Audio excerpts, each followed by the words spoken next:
Hi, Bob Murnhan here. Welcome to video 1 of a series that I'm calling The Road to Memphis. And the reason that I'm calling it The Road to Memphis is that because the band that I play in, we entered a competition here in Colorado, sponsored by the Colorado Blues Society, that the winner is the Colorado representative to go to Memphis in January to represent Colorado in something called the International Blues Challenge. So we're headed to Memphis January 16th through the 21st to compete against other winners from blues societies around the U.S. and internationally, hence the name International Blues Challenge. So we're really looking forward to that. Should be a lot of fun and a lot of great music for a period of about 5 days. And in order to prep for that, I'm really kind of doing a little deeper dive into the blues and exploring some guitar players that are kind of new to me. I'm aware of them, but I haven't really explored their style, so to speak. Many of you know I'm a big fan of Larry Carlton and Robin Ford. But I'm checking out a few other guys that I've discovered along the way. And the first one is a guy by the name of Chris Kane. And if you're not familiar with him, you should check him out on YouTube. A lot of fun to listen to and watch. But I noticed that he does a few things over and over again, as all of us do. And one of the devices is something I've been aware of for a long time. And I think it's something that you can apply to your playing immediately. And it's not a difficult concept to grasp. So I want to throw that at you here today. And you can play around with it. And I'm going to play around with it some too. And it basically involves targeting chord tones.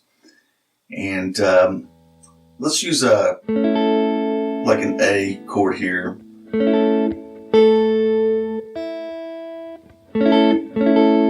And tune one. And it's just a partial bar chord. There's a full bar chord here at the 5th fret. And so what I'm doing is I'm holding 7th fret on the 4th string, 7th fret, 4th string, 3rd finger, 3rd string, 6th fret with the middle finger, and then I'm doing a little partial bar with my index finger over the first 2 strings here. And it gives us this little A chord. And so basically what you do is you play the note in the chord, and then you play the note that's 1 fret below it, and then you come back up to the note in the chord. And you can do that all with the same finger.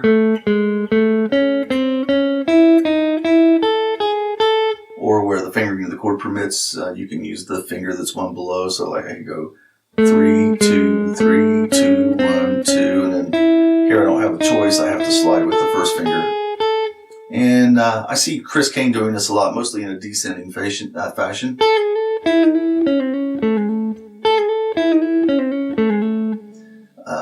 I hear him doing that a lot, sometimes not all the way, maybe sometimes just be like with that much of it, and then taking off somewhere else. But I have heard him go all the way down. And then to get a different chord, all I got to do is just move. So if I wanted to go to the 4 chord, for instance, go up to the 10th fret.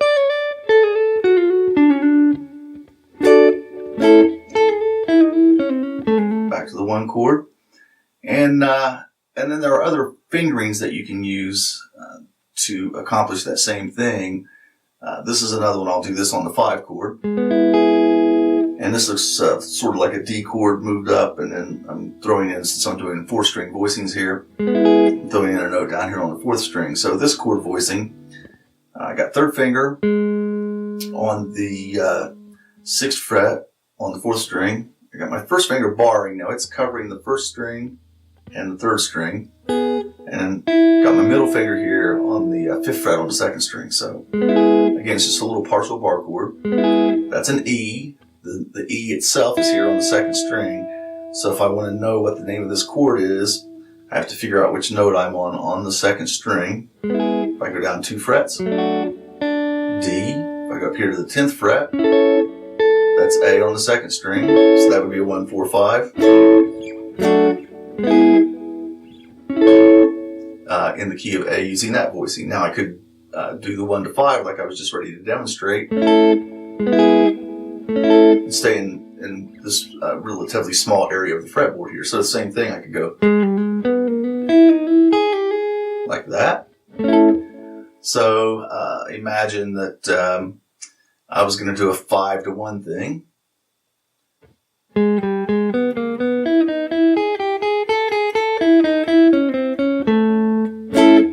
up on the 5, and down on the 1. Could go the other direction.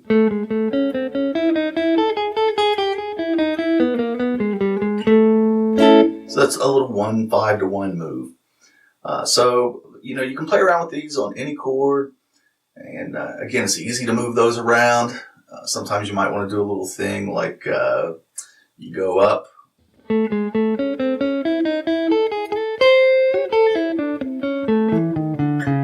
then maybe come out into a blues lick, right?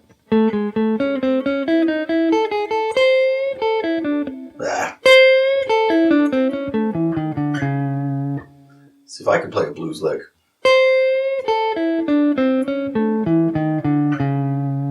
And I'll just go ahead and walk you through that. A little bend here on the 8th fret, 1st string. And then I'm going 5th fret on the first 2 strings. 7th fret on the 3rd string. 5th fret on the 3rd string. And then 6th fret on the 3rd string. So 3 notes on the 3rd string. That's a real common blues move. Playing, here's the 3rd of the chord in the middle. So I'm just surrounding it. Down to the A, and then down to the E, so that would be kind of like following the bar chord down, right? And then, if I was going to play the blues scale, I would do that. So I'm playing those 3 notes on the 5th string there, 7th fret, 6th fret, 5th fret, and then I'm sliding down to the 4th fret on the 5th string, which is also the 3rd of the A chord, so it makes it sound like I'm staying in A.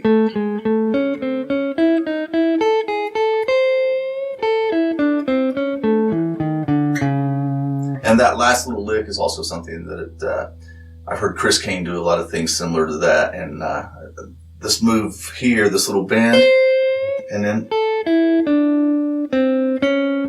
going from the 1st string down to the 2nd string, normally the tendency would be to go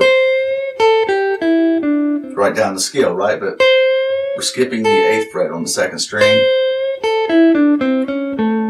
So kind of a little different way to get around the scale there. And again, I've heard that a lot in Chris Kane soloing. So check out Chris Kane.